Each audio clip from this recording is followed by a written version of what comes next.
अस्सलाम वालेकुम, welcome to my channel Cooking Art with Misbah.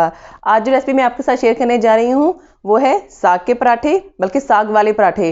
अमूमन लोग पराठे जो हैं वो साग के पराठे जो हैं वो साग को पराठे के अंदर लगा के बनाते हैं, लेकिन आज मैं थोड़ा सा डिफरेंट स्टाइल में बनाऊंगी। मेरा नहीं ख्याल कि आपने पहले ये देखा होगा, तो इसके लिए आपको मेरी वीडियो को पूरा देखना होगा बगैर स्किप किए। तो आइए स्टार्ट करते हैं हमारी आज की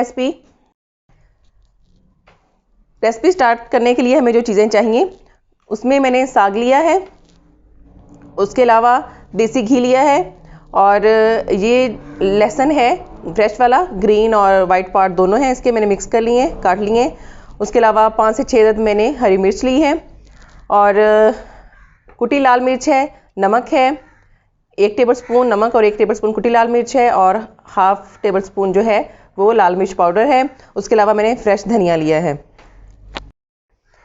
सबसे पहले मैं इसमें आटा डालूंगी, उसके बाद इसमें साग डालेंगे। ये साग जो मैंने बनाया हुआ था, ये मैंने फ्रीज़ कर लिया हुआ था इसके पैकेट्स बना के, और इस साग की जो रेसिपी है वो मैं पहले शेयर कर चुकी हूँ, उसका जो लिंक है वो डिस्क्रिप्शन बॉक्स में आपको मिल जाएगा।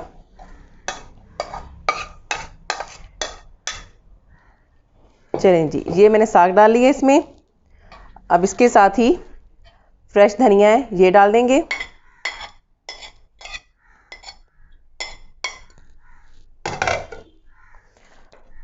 और ये जो हमारे मसाले हैं ये डाल देंगे इसके अंदर।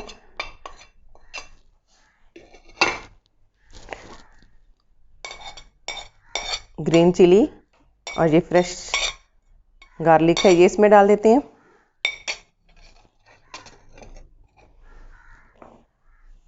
आटे की क्वांटिटी मैंने इसलिए नहीं बताई क्योंकि ये गूंदने के साथ साथ पता चलेगा कि आटा अब और चाहिए है तो और इसमें मिक्स कर लेंगे, इतना ही काफ़ी हुआ तो इतना ही रहेगा। तो अब इसको स्टार्ट करते हैं। फिलहाल हमें पानी की ज़रूरत नहीं है क्योंकि इसमें ऑलरेडी पानी है साग के अंदर, तो कोशिश करें कि इसी के अंदर ही आटा गूंद जाए।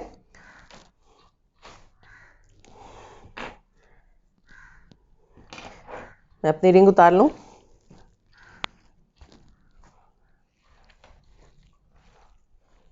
इसको अच्छी तरह से आपने पहले मिक्स करना है ताकि पता चल जाए कि आटा इतना काफ़ी है इसके लिए।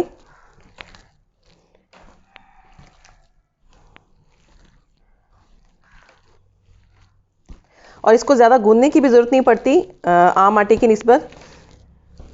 बस आपने इसको अच्छी तरह से मिक्स किया और 1 से 2 इसको मुक्कियाँ दी और आपका आटा डन हो जाएगा।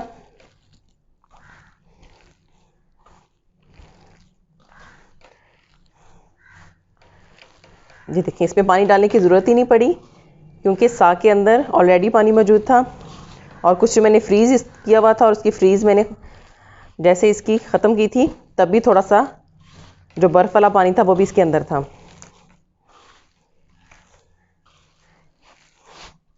बहुत ही मज़े की रेसिपी बनने जा रही है, आप लोग ज़रूर ट्राई कीजिएगा इस तरह से जिस तरह से मैं बना रही हूँ। दूसरे साग वाले पराठे भी अमूमन बनाए जाते हैं, वो भी टेस्टी लगते हैं, लेकिन हमारे घर में ये एक ख़ास रेसिपी है। सर्दियों में जितना भी साग बनाते हैं हम लोग, जो बाद में फ्रीज़ कर लेते हैं, तो घर वाले सब शौक़ से ये पराठे खाते हैं। और इसकी एक और ख़ास बात आपको बता दूं, ये आटा अगर आप बना के रख लेते हैं गूंद के, तो आप इसे किसी भी एयरटाइट कंटेनर में रख लें फ्रिज में। सर्दियां हों तो ये 1 हफ़्ता पूरा चल जाएगा, और अगर गर्मी में आप इसको बना रहे हैं तो 2 से 3 दिन के लिए आपका ये आटा बिल्कुल ठीक होगा। ये देखें, थोड़ा सा मुझे ये पतला लग रहा है, इसी में थोड़ा सा आटा, सूखा आटा ऐड करूँगी इसमें, बस।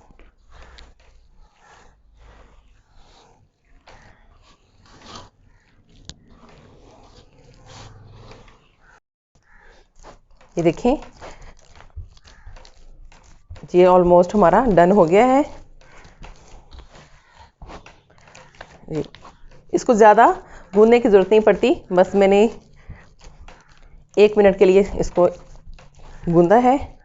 अब ये रेडी है, ये देखें। अब हम इसको किसी बाउल में निकाल लेते हैं।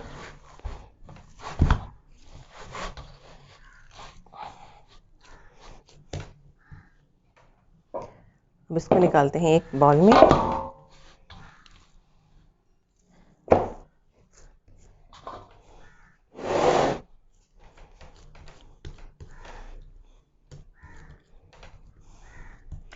चलें जी, आटा हमारा रेडी हो गया है।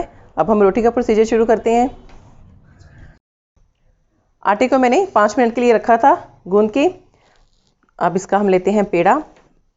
बनेगा बिल्कुल आम पेड़े की तरह ही, जैसे आम हम रोटी बनाते हैं घर में। लेकिन आप लोग ज़रूर ट्राई कीजिएगा, बहुत ही टेस्टी और क्रिस्पी इसके जो हैं पराठे बनते हैं।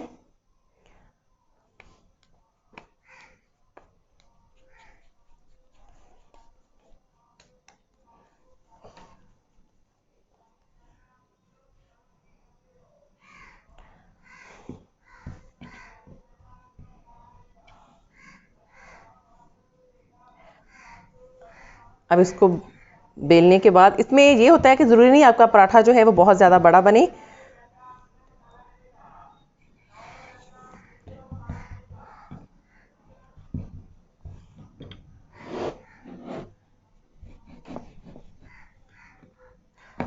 तवे को मैंने पहले ही गर्म होने के लिए चूल्हे पर रख दिया हुआ है। मैं इस पराठे को बनाने के लिए देसी घी इस्तेमाल करूंगी।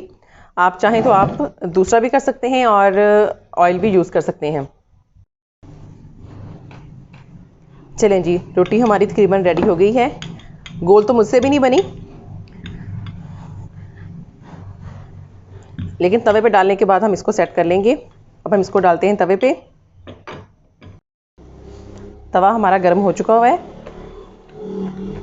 अब हाथ के साथ में थोड़ा सा इसको मज़ीद फैला के तवे पे डालूंगी।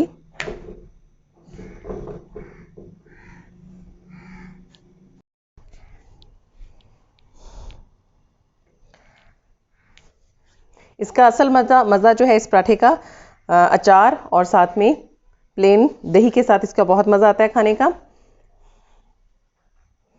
एक साइड हो गई है इसकी। अब इसको साइड चेंज करते हैं और इसके ऊपर लगाते हैं घी।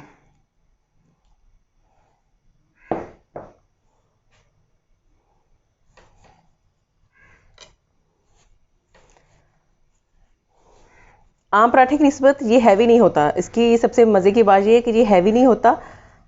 अगर आप आम एक पराठा खा रहे हैं तो आप उसकी जगह पर ये 2 खा लें तो वो एक का काम करेगा। अब इसको हम पलटते हैं, फिर दूसरी साइड पे घी लगाते हैं।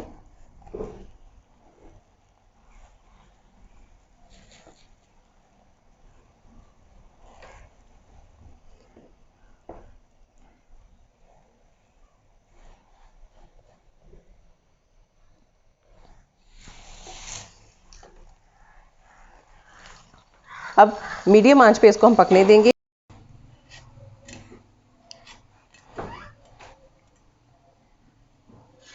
ये देखें, बहुत ही क्रिस्पी बन रहे हैं।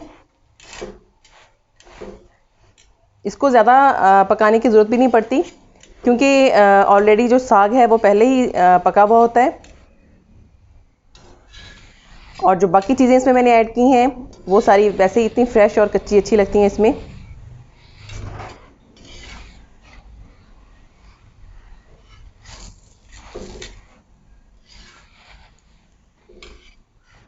बहुत ही प्यारी गोल्डन सी इसकी शक्ल बनी है।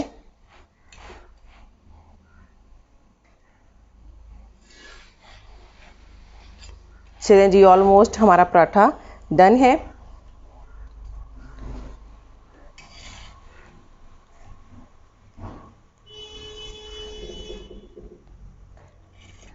अब दूसरा पराठा तैयार करते हैं। देखिए कितनी प्यारी इसकी शक्ल बनी है। बिस्मिल्लाहिर्रहमानिर्रहीम। ज़रा एहतियात से डालिएगा ताकि छींटे आप पे ना पड़े।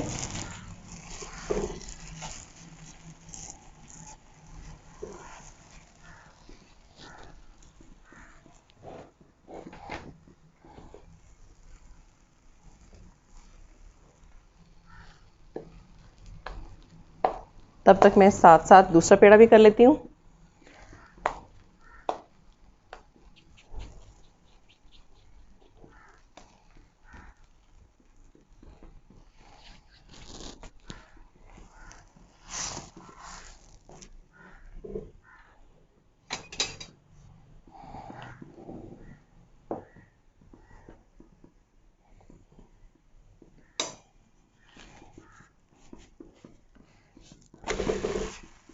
और इन पराठों की जो ख़ास बात है, ये नाश्ते में तो अच्छे लगते ही लगते हैं, लेकिन दोपहर में और रात में भी आप इसको बना के खा सकते हैं। इतने हैवी नहीं होते ये।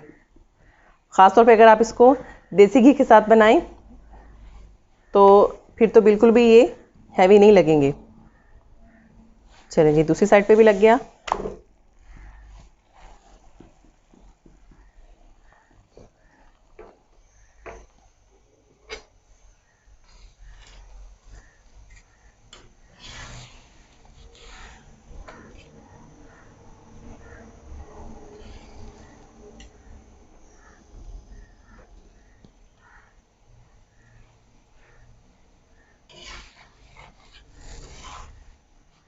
बहुत ही प्यारा ग्रीन कलर है इसका।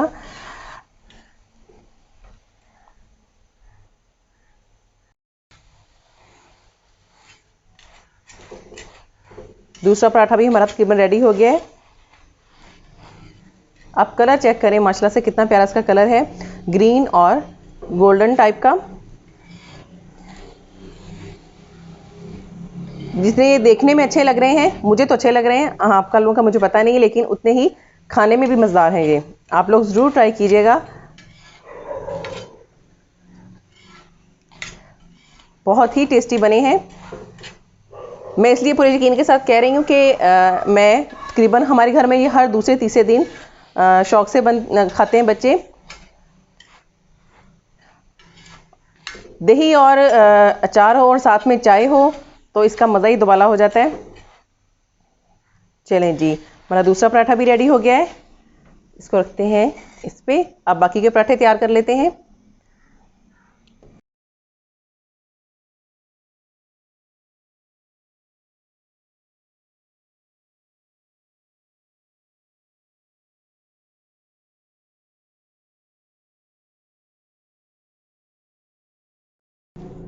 गर्मा गर्म पराठे हमारे रेडी हो गए हैं। मैं एक आपको तोड़ के दिखाती हूँ।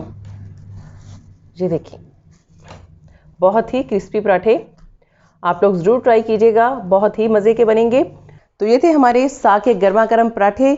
आप लोग इसे नाश्ते में खाएं, शाम को चाय के साथ खाएं या दोपहर में खाएं। हर तरह से आपको इंशाअल्लाह ताला आप लोग ज़रूर आजमाइएगा इसको बना के, बहुत ही मज़े के बनेंगे। रेसिपी अगर आपको मेरी आज की रेसिपी अच्छी लगी है तो इसे लाइक करें, शेयर करें और मुझे कमेंट बॉक्स में ज़रूर बताइएगा कि आपको मेरी आज की रेसिपी कैसी लगी। उसके अलावा मेरे चैनल को सब्सक्राइब करना मत भूलें और साथ लगे बेल आइकन को भी प्रेस करें ताकि मेरी हर नई आने वाली वीडियो की नोटिफिकेशन आपके पास टाइम पे पहुंचे। मिलते हैं नेक्स्ट वीडियो में किसी अच्छी सी डिश के साथ। तब तक के लिए अल्लाह हाफिज़।